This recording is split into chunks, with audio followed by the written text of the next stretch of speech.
In this video, we are going to see and resolve this issue that says projecting to this PC. This device might have trouble displaying your content because its hardware wasn't specifically designed for wireless projection. So if you're confused on how you can run that, let's see a quick solution for it. So first of all, it could be an issue with the optional features that has not installed the wireless display. So all you have to do is just write here in the start menu, optional, and it will show you this optional features option. And from here in the optional features, you click on view features first, you click yes. And from here we write wireless and it will show you the option of wireless display. You just make sure that you install that. If it is already installed, you will find the remove option. So you don't have to do anything for that.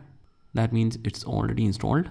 And after that, once you make sure of that, click on the settings.